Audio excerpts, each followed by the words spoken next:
안녕하십니까. 창업기업의 노무관리기초 마지막 시간, 세 번째 시간을 시작하도록 하겠습니다. 네, 마지막 세 번째 시간입니다. 오늘은 휴일 휴가관리, 그리고 퇴사관리, 그리고 퇴직금 이런 부분에 대해서 말씀드리도록 하겠습니다. 먼저 휴일 관리입니다. 우리가 법정 공휴일 이런 표현을 많이 쓰고 있습니다. 좀 일반적으로 알고 있던 상식과 굉장히 좀 다른 경우가 오늘 설명될 건데, 우리가 법정이라고 할 때 이 법은 노동법상, 즉 근로기준법상 유급휴일은 주휴일하고 근로자의 날 두 가지만 해당이 됩니다. 우리가 보통 공휴일이라고 하는 설이나 추석, 명절, 3.1절 같은 국경일, 어린이날, 그리고 부처님 오신 날, 크리스마스 등등은 이른바 관공서 공휴일에 관한 규정에 따른 공휴일로 공무원들에 대해서 적용되는 휴일입니다. 따라서 근로기준법상 유급휴일이 아니고 원칙적으로는 근무를 하는 근로일, 평일로 봐야 하는 것입니다. 다만 사회관행상 이러한 공휴일에 다 휴무를 하기 때문에 그게 좀 일반적으로 헷갈릴 수가 있는데, 이 공휴일을 기업에서 자율적으로 회사 규정으로 유급휴일로 할 수도 있고 근무일로 할 수도 있고 또는 무급휴일로 할 수도 있는 선택이 가능한 것입니다. 또한 주휴일은 일주일에 소정 근로일을 개근하였을 경우, 즉 월요일부터 금요일까지 근무하였다면 그 5일 전체, 단시간 근로자인 경우에 월수금 근무하기로 했다면 월수금을 다 개근한 두 가지 경우 모두 개근하실 경우에 일주일에 15시간 이상 근무하는 경우에 일요일, 주로 일요일이 되겠죠. 일요일을 유급으로 쉬는 그런 날입니다. 그래서 근로기준법상으로는 주휴일하고 5월 1일 근로자의 날만 유급휴일이 되고, 관공서 공휴일은 원칙적으로 근로기준법상 유급휴일은 원래는 아니다. 다만 약정휴일이라고 해서 회사가 규정으로 지정을 해서 그 날짜에 관공서 휴일 중 일부를 유급휴일로 할 수 있다는 것입니다. 또 경조사 휴가라는 게 있는데요. 이것은 휴일은 아니고 휴가지만은 일반적으로 본인의 결혼이라든지 또는 부모님 상이라든지 이런 경우에 근로기준법에서는 규정이 별도로 없습니다. 다만 사회통념상 이것을 유급휴일로 하는 것이 일반적인데요. 이것은 회사의 규정 또는 내부 지침 등으로 별도로 정해서 시행하는 것이 일반적입니다. 그 다음으로 5인 이상 사업장에만 적용되는 연차휴가라는 것이 있습니다. 원칙은 1년간 8할 80% 이상 출근한 근로자에게 15일의 연차휴가가 발생하고 그것을 그 다음에 사용할 수 있습니다. 그리고 이것은 매 2년마다 1일씩 추가되어서 최대 25일까지 발생하는데요. 예를 들면 1년차와 2년차는 15일, 2년에 하나씩 늘어나기 때문에 3년차와 4년차는 16일, 5년차와 6년차는 17일 이런 식으로 2년에 하나씩 증가하는 것입니다. 그리고 1년 미만자는 매월 개근하면 한 개의 연차가 1년 연차가 발생하고 그것을 그 다음 달에 사용할 수 있습니다. 다만 이 내용이 2018년 5월 29일 날 법이 개정되면서 과거에는 매월 1일의 연차가 발생한 것을 사용한다면 1년이 되었을 때 발생하는 15일의 연차에서 차감을 했습니다. 그래서 1년 미만자인 신입 직원이 매월 한 개의 연차를 사용해서 만약 예를 들어서 5개를 사용했다면 1년 되었을 때 발생하는 15일에서 5개를 차감하고 그 다음에 10개를 사용할 수 있었는데, 법이 개정되면서 매월 한 개씩 발생하는 한 개의 연차는 과거와 마찬가지로 발생하고 이것을 사용하면 11개까지 사용할 수 있고, 또 만 1년이 되면 추가적으로 15일이 발생해서 만약에 앞에 발생하는 매월 발생하는 연차 11개를 사용 안 했다면 총 26개의 연차가 발생하는 것입니다. 이게 법 개정 내용이고 이 내용은 17년 5월 30일 이후 입사자부터 적용이 되는 것입니다. 이 부분을 유의하셔야 될 것입니다. 그리고 연차휴가 사용촉진 제도라는 게 있는데요. 근로기준법상 연차휴가를 사용할 수 있는 기간, 회계연도로 본다면 12월 기준했을 때 사용기간 종료는 6월 말, 6월 30일에 그 근로자가 그동안 사용하지 않은 휴가 일수를 통보하고 근로자에게 언제 어떻게 사용할 것인가에 대한 휴가 계획서를 제출하도록 통보합니다. 그리고 그 내용을 검토하다가 휴가 사용 종료 2개월 전, 즉 10월 30일경에 그 사용 계획을 체크해서 근로자에게 그동안 미사용한 휴가를 사용하도록 통보합니다. 이것을 우리는 연차휴가 사용 촉진 제도라 부르고, 이러한 조치를 회사에서 적절하게 했을 경우에 그 내용을 지키지 않은, 즉 휴가를 사용하지 않으면 그것은 근로자의 기체 사유로 보고 휴가 사용을 하지 않더라도 휴가를 미사용에 대한 금융보상, 즉 연차 수당을 지급하지 않아도 가능하도록 규정하고 있는 것입니다. 퇴사관리입니다. 우리가 보통 직원이 회사와 계약을 종료하는 유형은 여러 가지로 나눌 수 있는데, 크게 스스로 직장을 관두는 자발적 이직, 사직하는 경우이죠. 그리고 회사가 어떤 이유를 들어서 퇴사를 권고하고 이를 근로자가 수용하여 합의하에 관두는 것을 권고사직이라고 부릅니다. 즉 권고사직은 회사가 일방적으로 직원을 내보내는 해고가 아니기 때문에 해고의 정당성을 다툴 수가 없는 것입니다. 왜냐하면 근로자가 회사가 먼저 권유를 했지만은 이를 수용하여 합의했기 때문에 합의 해지로 보는 것입니다. 우리가 보통 금융권이나 대기업에서 명예퇴직 경우에 명예퇴직은 회사가 일정한 기준을 정해서 퇴직금을 추가적으로 많이 지급한다든지 이러한 인센티브를 제공하고 근로자가 이를 받아들여서 본인이 합의하에 회사를 관두는 그런 형태를 권고사직으로 볼 수 있습니다. 그리고 해고는 회사가 일방적인 사유로 직원을 퇴사시키는 것인데요. 보통 징계해고 이런 것들을 예를 들 수 있겠습니다. 이러한 해고는 5인 이상 사업자인 경우에 해고의 정당한 사유와 절차가 필요한 것입니다.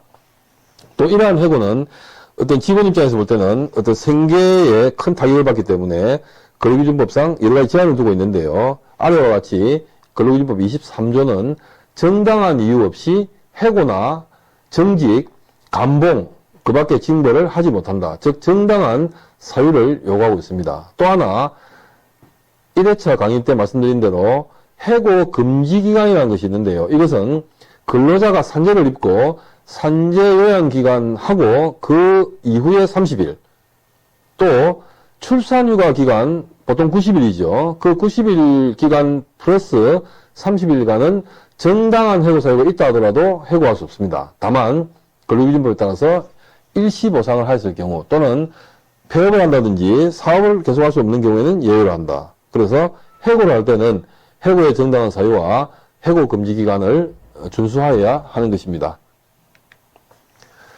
그 다음에 해고를 할 때는 해고의 정당한 사유가 있어야 함에 추가하여 해고 예고를 해야 되는데요. 해고 예고는 적어도 해고를 할 날짜보다 30일 전에 해고 예고를 하거나 아니면 30일분의 통상임금을 지급하고 즉시 해고할 수 있는, 선택적으로 할 수 있는 것입니다.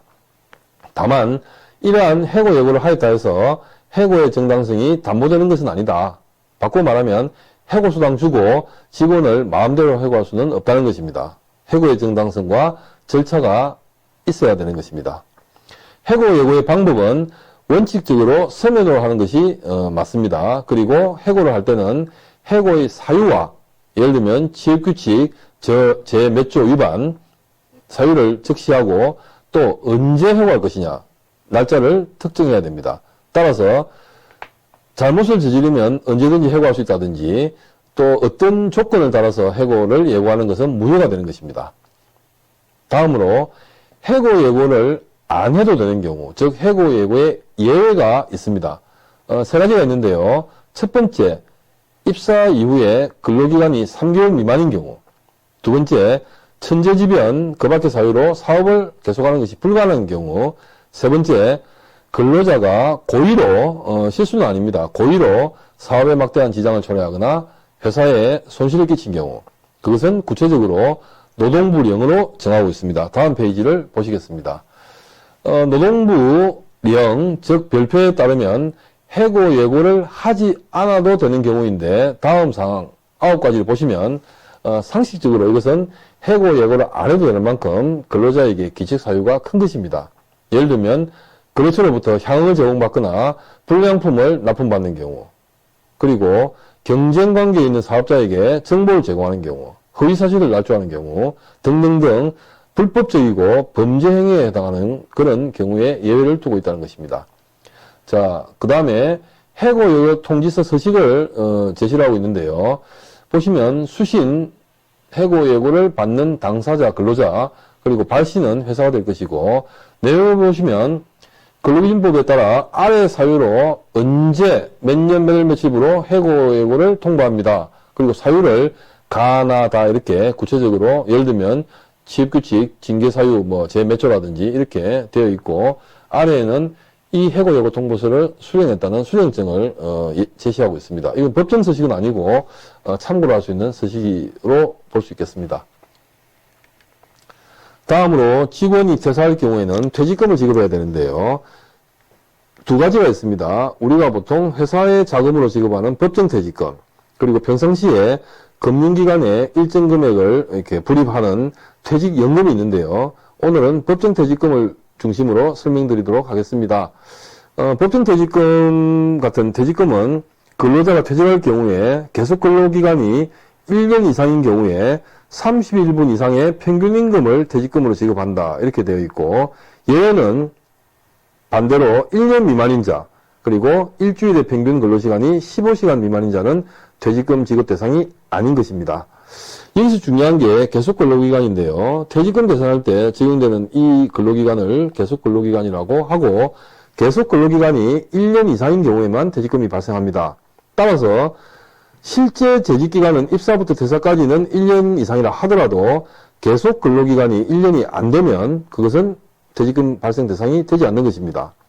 자, 아래에 보시면 계속 근로기간이 해당하는 것은 수습기간, 그리고 계약직으로 1년 미만으로 계약을 하건 1년 이상 하건 그 계약직 기간이 갱신 반복하여 합산한 기간이 1년 이상인 경우 계속 근로기간이 되고요.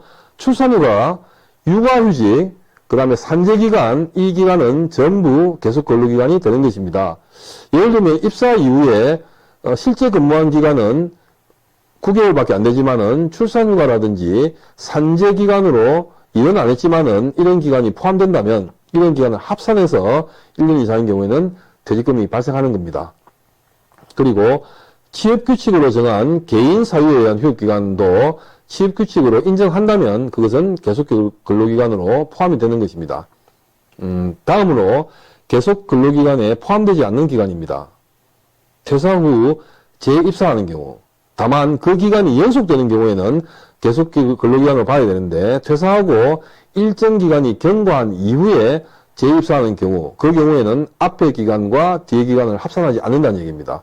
그리고 정년 퇴직 이후에 재입사하는 경우에는 앞선 기간은 포함하지 않고 재입사한 기간만 가지고 판단하여 1년 이상인 경우에는 퇴직금이 발생하고 1년 미만인 경우에는 해당이 없게 되는 것입니다. 자, 구체적으로 퇴직금 산정 방식이 좀 궁금하실 건데요.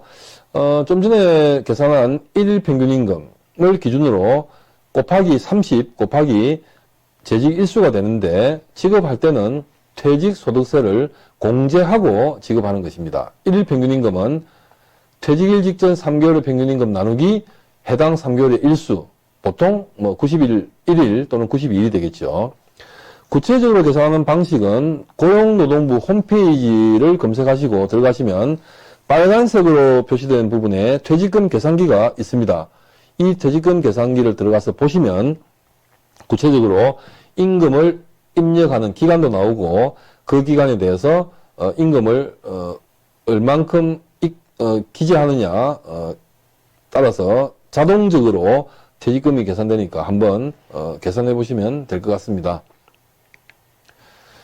그리고 퇴직금을 중간에 정산하는 경우가 있는데요. 과거에는 근로자가 요청을 하거나 사업주가 퇴직금 중간 정산을 1년 단위로 하는 경우가 많았지만은 이게 현재로는 금지가 되어 있고, 다만 예외적으로 근로자 퇴직급여 보장법상 다음 사유에 해당하는 경우에만 중도인출, 즉 퇴직금 중간정산이 가능한 것입니다. 따라서 사업주가 임의로 1년 단위로 퇴직금을 중간정산하는 것은 퇴직금으로서 효력이 없기 때문에 추후에 퇴직금을 또 지급해야 되는 그런 결과를 낳게 되는 것입니다. 따라서 퇴직금 중간정산은 지금 현재로는 사업주 임의로, 사업자가 임의로 1년 단위로 하는 것은 불필요한 것이 되겠습니다. 그러면 관련 법상 퇴직금 중간정산이 가능한 경우는 아래와 같습니다. 무주택자가 주택을 구입하는 경우, 또는 무주택자가 전세금이나 보증금 부담이 있는 경우 등등 다음 사항에 해당하는 경우에만 중간정산이 허용되기 때문에 중간정산은 각별히 주의하셔야 될 것입니다. 마지막으로 모든 인사관리, 노무관리의 출발점은 채용관리에서 시작합니다. 따라서 적절한 역량과 인성과 성실성을 갖춘 분을 채용하는 것이 추후에 발생하는 노사 분쟁을 막을 수 있는 아주 바탕이 될 것이고, 따라서 이런 부분에 채용관리에 있어 가지고 유념을 해야 될 것입니다. 또한 노무관리에 대한 역량을 높이기 위해서는 평상시에 직무교육이라든지 또는 정부에서 진행하는 컨설팅 등을 활용해서 전문가의 조언이나 지도를 받는 것이 중요하다고 생각이 듭니다. 그리고 마지막으로 노동관계 법령이 다른 법에 비해서 자주 개정되는 내용이 있고, 또 정부의 정책도 자주 발표가 되는데 관심을 가지시고 노동부 홈페이지라든지 각종 언론 보도를 참고해서 이 내용이, 즉 법 개정 내용이 우리 회사에 어떻게 적용이 되는지 또는 우리 회사에 해당 사항이 있는지 등등을 판단하셔가지고 대비하는 것이 필요하다고 생각이 듭니다. 이상으로 3회차 강의를 마치도록 하겠습니다. 감사합니다. 수고하셨습니다. 네, 예. 요거는 한 20분 넘어간 것 같은데요. 아까 19분이었으니까 19분. 한 15분 된 것 같은데. 되지 않습니까? 네. 다시 해야 되겠는데요. 아, 괜찮아요.